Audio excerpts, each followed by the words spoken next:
Hello everyone, this is Chris with Overclockersclub. Today we've got a cool little wireless camera here, little Wi-Fi waterproof camera, the A7 from HiKam. HiKam's the name of the company. We'll get this out of the box and see what's inside, and then we'll get it powered up and take a look at some of the images. But this is the type of camera here where you download the app onto your smartphone, either your Apple or your Android phone, and then you can access the camera and you can see the images pretty much from anywhere, as long as you got a Wi-Fi signal. So, let's get it out of the box.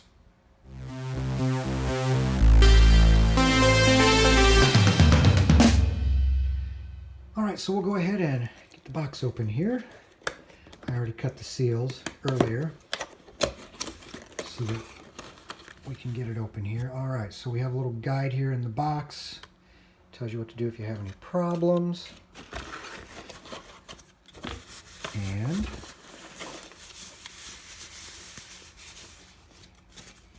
here we have the camera itself, and looks like a little mounting base.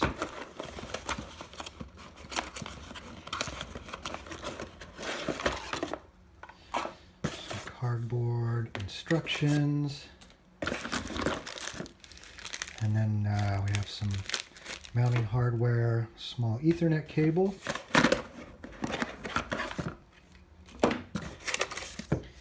And this looks like a mounting template for the base.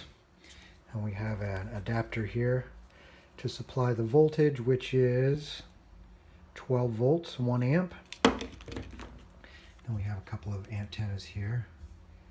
And they do have different markings on them, so we'll have to pay attention to that when we hook it up. And then we look at the camera. And then on our cables here, looks like we have a power cable. We have an Ethernet cable there. And we also have, my guess is this is going to be some sort of a reset switch. That appears to be what that is. Waterproof cap, weatherproof cap on there. Okay, yep, there on the back. You can see there we have a specific antenna for a specific socket there. And we have adjustability here, so we can move the camera around to different positions. So the next thing is to go through the manual here. Usually with these types of cameras, you go to the website and you download the client there to your phone or your PC or both. Okay, looks like we got a pretty good set of instructions here. Looks like we have some LEDs. Let me see if I can find it here. Yep, right there that indicates status. That's nice.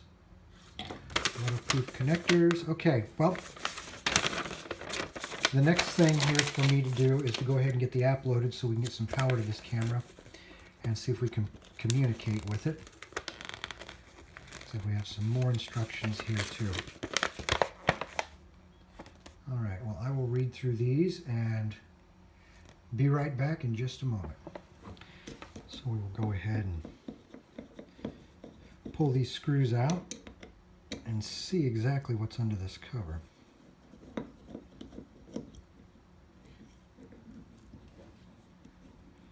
Of course, being a waterproof cover, there's probably a little seal under there.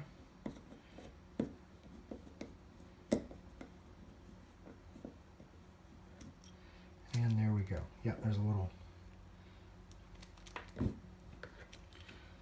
seal right there, and then your SD card pops right in that slot. So I will have to get an SD card and put it in there. Yep, looks like that only goes on one way.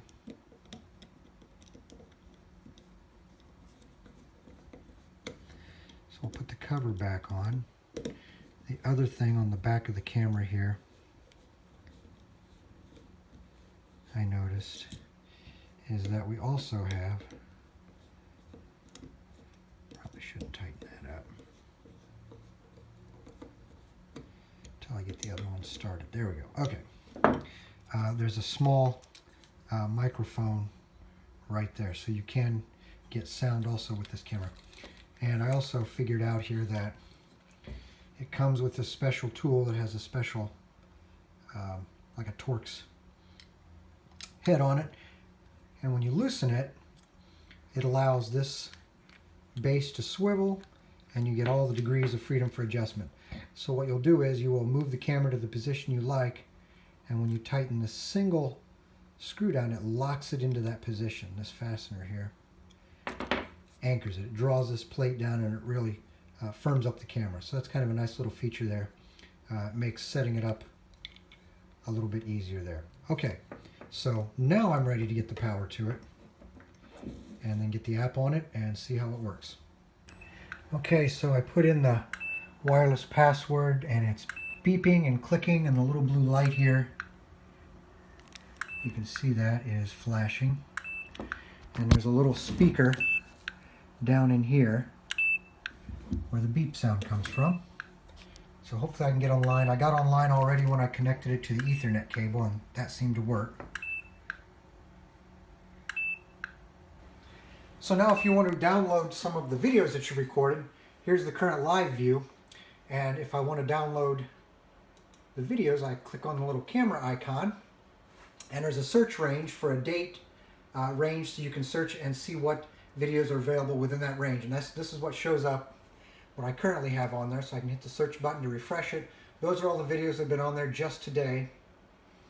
And then you hit the download button, and then those same videos show up here, and you select which ones you want to download. You can do one, or you can do all of them, and you hit the start, and then you get a progress percentage here that shows you when they're downloaded. When it's done, then you can go back to the folder that you've defined to store the files, and you can view them.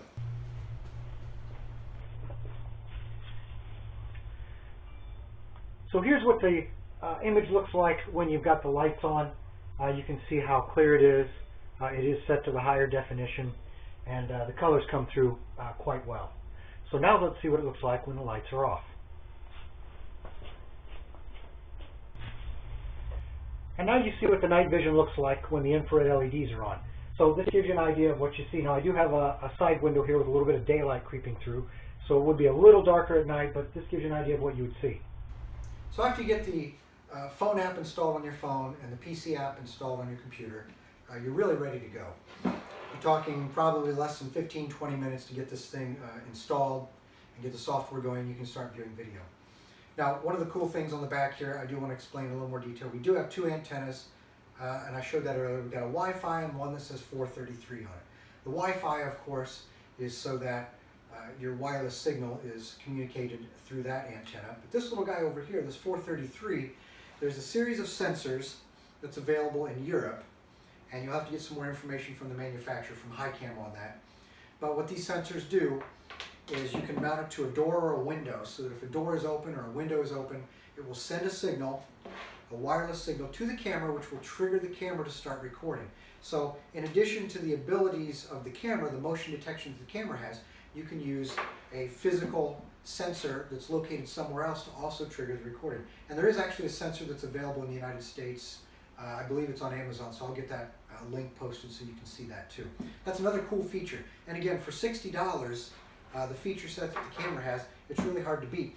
And the big one that I like is the free cloud recording that this camera has. You get 3 days or 72 hours of rolling recording. So you can look at the events on your camera, the recording events, and you basically can look back for the last 3 days. And that's rolling, so anything past 3 days, you want to make sure you record it if it's important to you, or you download it. You can do that through the PC app. It's also stored on the SD card too, but you want to make sure if it's something important, you want to get that as soon as you can. The other thing I really like about this camera is it does have the ability to communicate with other systems. Some cameras have proprietary software, so if you want more than one camera in your system, you have to buy them from that manufacturer if you want them all to play well within that software package. And you don't want 5 different apps on your phone because you have 5 different cameras. So this supports the ONVIF and RTSP protocols so that other systems can communicate with this camera. So you want to look into that also on the manufacturer website to see if the system you want to use will work. So really, for $60, I don't think you can beat the feature set. The image is really good. You can get sharper images on more expensive cameras, but you're going to get roughly the same feature set. So, again, this is the A7 by HiKam. This is Chris with Overclockers Club, and thanks for watching.